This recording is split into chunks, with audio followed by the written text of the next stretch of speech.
Hello दोस्तों, आप सभी लोगों का जेएमडी के अपने यूट्यूब चैनल में स्वागत है। आज हम 11th क्लास का एक चैप्टर पढ़ने जा रहे हैं जिसका नाम है प्रोडक्शन फंक्शन। और ये मोस्ट इम्पॉर्टेंट चैप्टर है हमारा। और आज देखेंगे कि इस चैप्टर के अंदर हमें क्या क्या चीज़ें सीखने के लिए मिलती हैं। ठीक है, तो ध्यान से देखिएगा कि सबसे पहले यहाँ पे दे रखा है कि प्रोडक्शन फंक्शन क्या होता है। अगर मैं बात करूँ ना प्रोडक्शन फंक्शन, तो प्रोडक्शन फंक्शन का एक आसान सा मीनिंग आसान सी भाषा में बताऊँ तो प्रोडक्शन फंक्शन एक रिलेशनशिप होता है physical output and physical input.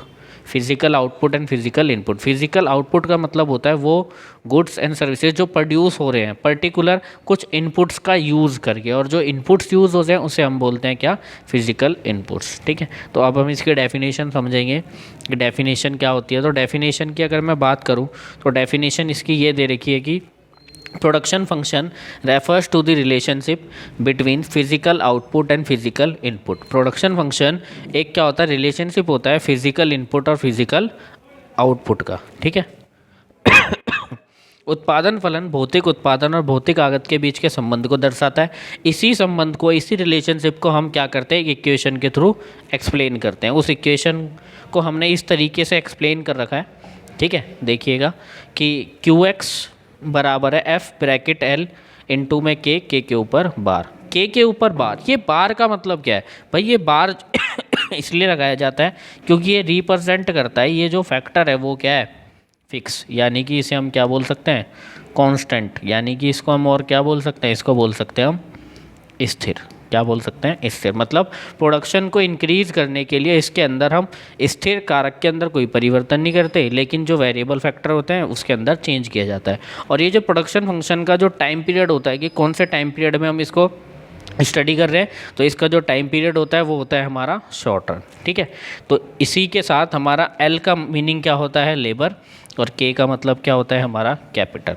ठीक है, तो प्रोडक्शन फंक्शन क्या है, it is a relationship between physical output and physical input. भौतिक आगत तथा भौतिक उत्पादन के बीच के संबंध को हम क्या बोलते हैं, प्रोडक्शन फंक्शन। ठीक है, आगे देखिए, अब आगे एक और चीज़ आती है वो ये चीज़ है कि हमने एक डायग्राम के थ्रू बताने की कोशिश करी है कि प्रोडक्शन फंक्शन बेसिकली है क्या। तो मैंने बताया कि यहाँ पे अगर हम लेबर ले लें, यहाँ पे हमने लैंड ले लिया, यहाँ पे हमने कैपिटल ले लिया और यहाँ पे हमने एंटरप्राइज ले ली। जब इन सारी चीज़ों को हमने एक साथ कंबाइंड करा तो कंबाइंड करने के बाद एक आउटपुट प्रोड्यूस हुआ, और उस आउटपुट जो प्रोड्यूस हुआ है ना आउटपुट, वही आउटपुट हमारा क्या, फिजिकल आउटपुट। ये दिख रहा है ना, एक बक्से के अंदर बहुत सारी क्वांटिटी प्रोड्यूस हुई। वो जब ही हो सकती है जब इन सारी चीज़ों को क्या करते हैं, हम एक साथ कंबाइंड करते हैं और मार्केट के अंदर अपने प्रोडक्ट को बेचने के लिए क्या कर देते हैं, तैयार। ठीक है, आगे देखिएगा। आगे हमने एक्सप्लेन करा कि भाई जो आपने इनपुट्स यूज़ करे अभी प्रोडक्शन करने के लिए, वो इनपुट्स कितने प्रकार के हैं, वो जो फैक्टर हैं, वो जो कारक हैं, वो कितने प्रकार के हैं। तो बेसिकली कारकों को, इनपुट्स को दो पार्ट में बांटा गया है। ठीक है, तो दो पार्ट कौन कौन से, पहला होता है हमारा फिक्स फैक्टर और सेकंड होता है हमारा वेरिएबल फैक्टर। फिक्स फैक्टर को स्थिर कारक बोलते हैं और वेरिएबल फैक्टर को परिवर्ती कारक बोलते हैं। ठीक है, ध्यान से देखिएगा। Fix factor are those factor which does not change with change of output. मतलब फिक्स फैक्टर वो फैक्टर होते हैं जो आउटपुट के चेंज होने पे चेंज नहीं होते, और वेरिएबल फैक्टर वो फैक्टर्स होते हैं जो प्रोडक्शन के चेंज होने पर चेंज होते हैं। तो फिक्स फैक्टर के कुछ एग्जांपल हैं हमारे पास, जैसे कि मैंने ये दिखा रखा है, एक ट्रैक्टर लेकर भाई साहब खड़े हुए हैं और एक हमारा ये पूरा का पूरा क्या है, लैंड, जिस पे वो क्या कर रहे हैं, एग्रीकल्चर कर रहे हैं। तो यहाँ पे दो एग्जाम्पल है, एक तो मशीन और दूसरा है हमारा लैंड।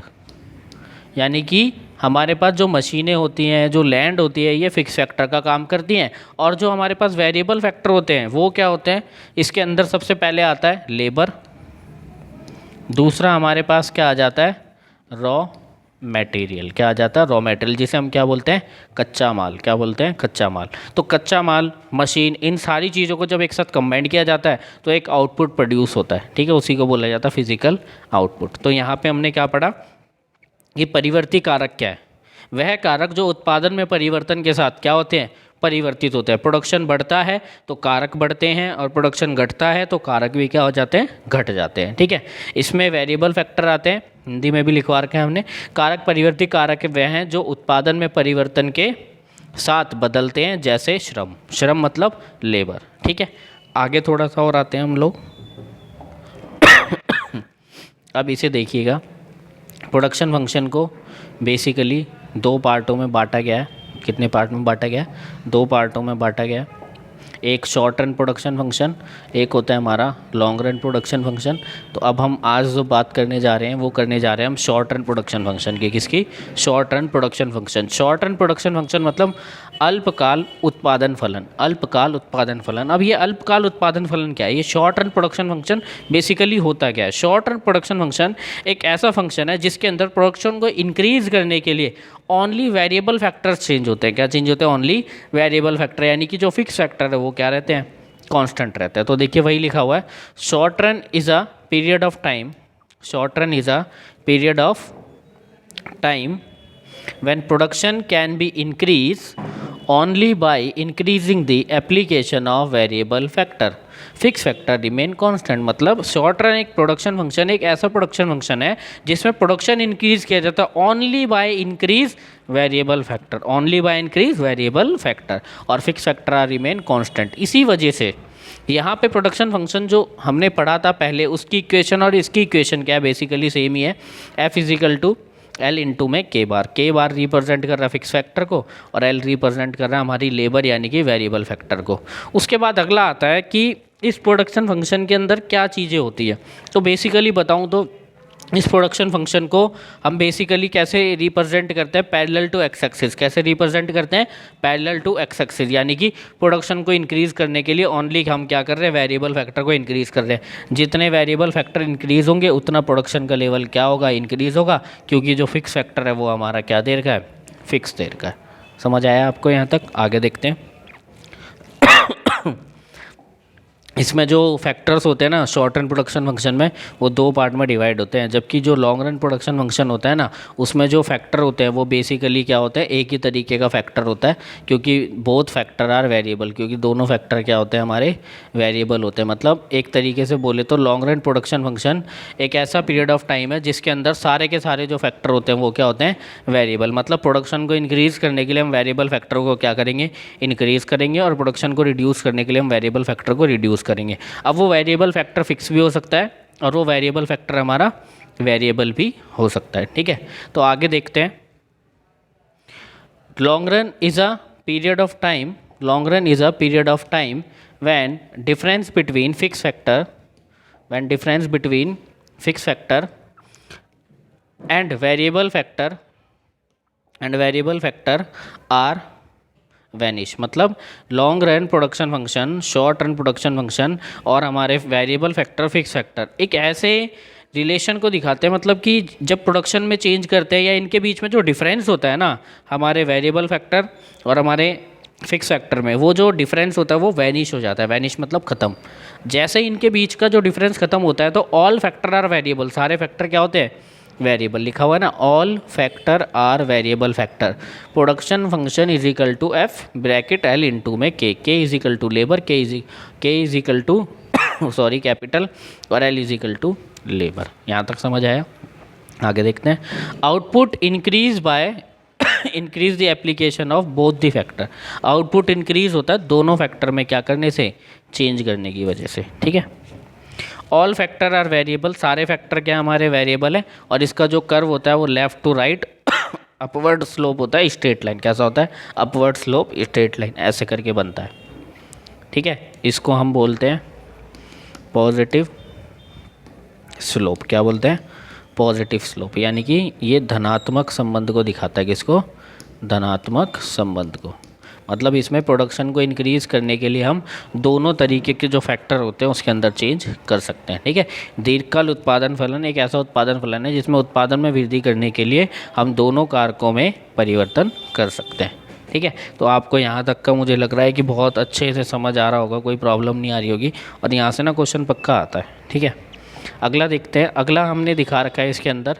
अब ये जो प्रोडक्शन फंक्शन हम पढ़ रहे हैं ना, अब क्या होगा, कोई पर्सन किसी कंपनी में जाके काम करेगा तो भाई कुछ आउटपुट बनाएगा, है ना, टोटल प्रोडक्शन बनाएगा, कुछ टोटल प्रोडक्शन बनाएगा, कुछ मार्जिनल प्रोडक्शन बनाएगा, कुछ एवरेज प्रोडक्शन बनाएगा। तो वो जो भी बना रहा है उसी को बताया गया कि टोटल प्रोडक्शन है क्या बेसिकली। तो भाई टोटल प्रोडक्शन क्या है? टोटल प्रोडक्शन मतलब जितने भी आपने वेरिएबल फैक्टर लगाए वो कितनी यूनिट बना के दे रहे हैं आपको, कितना प्रोडक्शन करके दे रहे हैं, उसी को क्या बोल दिया गया? टोटल प्रोडक्शन यानी कि टोटल प्रोडक्ट, जिसको शॉर्ट फॉर्म में हम क्या यूज़ करते हैं, टीपी, कुल उत्पाद बोलते हैं। क्या बोलते हैं? कुल उत्पाद। तो इसके लिए हमने एक फॉर्मूला यूज़ करा, TP is equal to summation MP, यानी कि it is a sum of marginal product. ये क्या होता है? सम होता है मार्जिनल प्रोडक्ट, सीमांत उत्पाद का जो योग होता है वो कुल उत्पाद कहलाता है, टीपी कहलाता है। ठीक है। उसके बाद है मार्जिनल प्रोडक्शन। अब भाई दो लोगों ने मिलके 5 प्रोडक्ट बनाए और फिर एक और व्यक्ति आ गया, एक और पर्सन, एक और लेबर आ गई, उसने आकर बनाया तो देखा कि भाई प्रोडक्शन का जो लेवल था वो 5 से बढ़कर 10 हो गया। अब 5 से बढ़कर 10 हुआ तो इसका मतलब ये हुआ कि तीसरी लेबर ने आके 5 प्रोडक्ट बनाए। मतलब किसी भी एक एडिशनल लेबर को लगाने से प्रोडक्शन के अंदर, टोटल प्रोडक्शन के अंदर जो चेंज आता है उसी को हम क्या बोल देते हैं? मार्जिनल प्रोडक्शन, मार्जिनल प्रोडक्ट, जिसको शॉर्ट फॉर्म में बोला जाता है एमपी। क्या बोला जाता है? एमपी। किसी अतिरिक्त इकाई, किसी अतिरिक्त उत्पादन की इकाई को लगाने से, किसी अतिरिक्त श्रम की इकाई लगाने से उत्पादन में, कुल उत्पादन में जो परिवर्तन आता है उसे हम क्या बोलते हैं? सीमांत उत्पादन बोलते हैं। क्या बोलते हैं? सीमांत उत्पादन।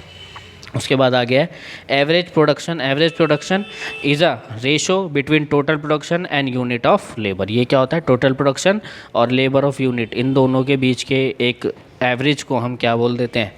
एक तरीके से रेशो को क्या बोल देते हैं? Average production. और इसका हमें फॉर्मूला पढ़ने के लिए मिलता है AP बराबर TP डिवाइडेड बाई L।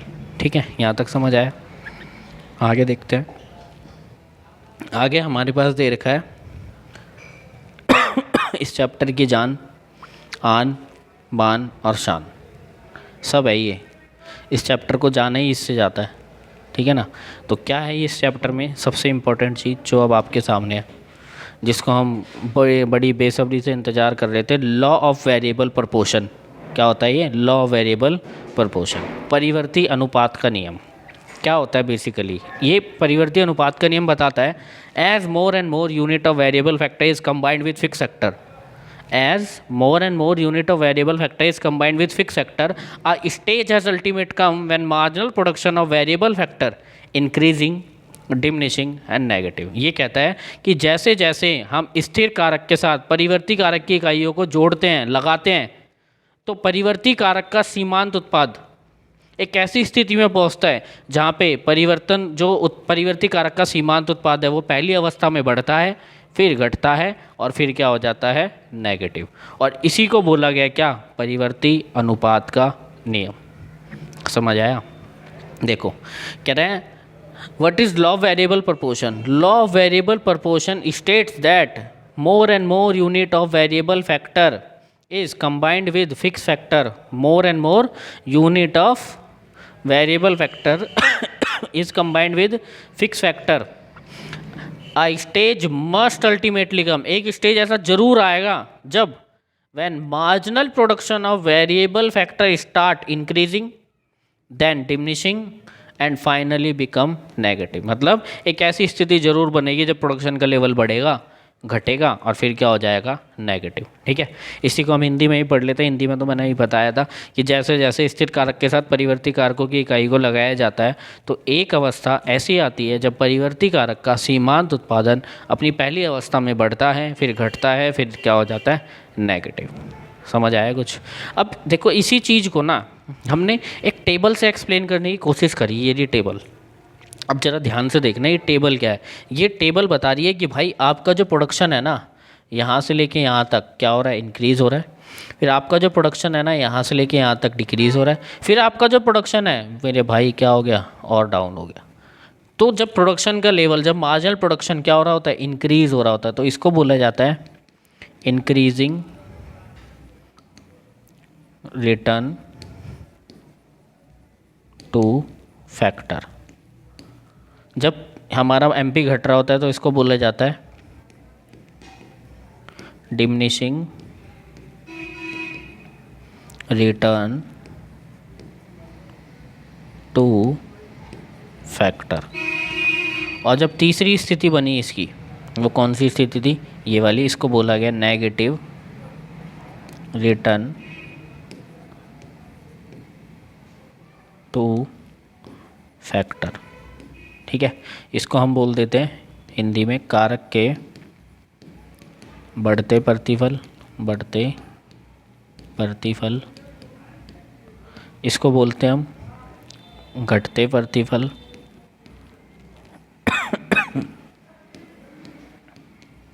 और इसको हम बोलते हैं ऋणात्मक प्रतिफल। क्या बोलते हैं? ऋणात्मक प्रतिफल। क्लियर हुआ कुछ? ठीक है, तो ये तीन स्थिति बनती है। पहला increasing return of factor when marginal production is increases, फिर diminishing return of factor when marginal production is diminishes, and last बचता है when marginal production is negative then negative return to a factor. ठीक है, अब इसी चीज़ को हम क्या करेंगे, एक डायग्राम और टेबल की हेल्प से समझेंगे। देखना बढ़िया मज़ा आ रहा है ना, ऐसे ही आएगा। आप बस थोड़ा सा ध्यान से देखते रहिए कि भाई साहब चैप्टरों में ना बड़ा आसान होता है समझना। मैं देखता हूँ बहुत सारे बच्चे बड़े ना मतलब प्रॉब्लम में रहते हैं कि यार इकोनॉमिक्स ले लिया है, कैसे पढ़ेंगे, कैसे करेंगे। तो भाई बड़ा आसान है, बस एक अच्छे बढ़िया से टीचर की ज़रूरत है और कोई ज़रूरत नहीं है। आप लोगों का अगर वो अच्छे से गाइड कर रहा है, अच्छे से समझा रहा है ना चीज़ों को बिठा के, और आप ज़रा सा ध्यान दे रहे हो, तो मैं कह रहा हूँ इतनी आसान है, इतनी आसान है, जितना तुम डरते हो ना उतना तो कुछ है भी नहीं। ठीक है, ध्यान से देखना। ये हमें दे रखा है जी। अब बच्चे बोलते हैं भैया ये डायग्राम तो हमें याद ही नहीं होते। मैंने बोला यार क्या दिक्कत है, टेबल याद करनी है, आराम से करो। एमपी लो 2 3 4, इतना तो याद रख सकते हो कि भाई पहले बढ़ रहा है। उसके बाद क्या करना है, उसके बाद 4 3 2 1, उसके बाद 0 और -1। और एमपी से टीपी निकालना आता है आपको। 2 और 3 कितना हो जाएगा? 5, 5 और 4 कितना हो जाएगा? 9, 9 9 और 3 कितना हो जाएगा आपका? 12, 12 और 2 कितना हो जाएगा? एमपी लोगे तो 14, 14 और 1 लोगे एमपी तो कितना हो जाएगा? 15, 15 के बाद एमपी की वैल्यू 0 हुई तो 15 + 0 कितना हो गया आपका? 15, और 15 में फिर -1 हुआ तो क्या आ गया? 14। बताओ क्या है कुछ टफ? और आपको फिर एक और बात याद रखनी है कि एल जो है हमारा लेबर वो इंक्रीज़ होगी, 8 नंबर तक जाएगी, यूनिट ऑफ 8 तक जाएगी। और जो हमारा फिक्स फैक्टर है वो फिक्स रहेगा। एक एक एक ले लो, 2 2 2 ले लो, 10 10 10 ले लो। ऐसा मत कर देना 1 2 3 4 5 फिक्स फैक्टर। भाई फिक्स फैक्टर चेंज करने को कोई बोला अल्पकाल में? अल्पकाल में तो बस पता है क्या चेंज होगा? अल्पकाल में चेंज होगा हमारा ओनली वेरिएबल फैक्टर। तो आप फिक्स फैक्टर क्यों चेंज करोगे? ठीक है ना।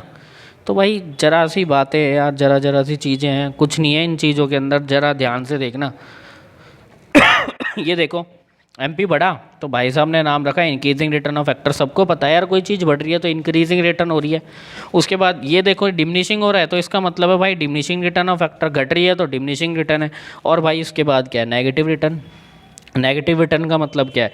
जब हमारा एमपी क्या हो गया? नेगेटिव में चला गया। तो इतना सा याद करना है कि जब एमपी बढ़ रहा है तो टीपी इंक्रीज होता है at increasing rate, when MP is diminishing then TP increasing at a diminishing rate, when MP is 0 then TP is maximum, और when marginal production is negative then TP is diminishing। ये हो गया इसके बीच में relation, और explanation के अंदर हम यही तो करते हैं एक्सप्लेन। ठीक है, देखो टेबल के अंदर भी सेम वही कंडीशन अभी बताया था। ये हमारा क्या है? ये हमारा इंक्रीजिंग रिटर्न ऑफ फैक्टर, ये हमारा डिमिनिशिंग रिटर्न ऑफ फैक्टर, और ये हमारा नेगेटिव रिटर्न ऑफ फैक्टर। समझ आ रहा है? ध्यान से देख लो। इसको बोलते हैं हम कारक के बढ़ते प्रतिफल।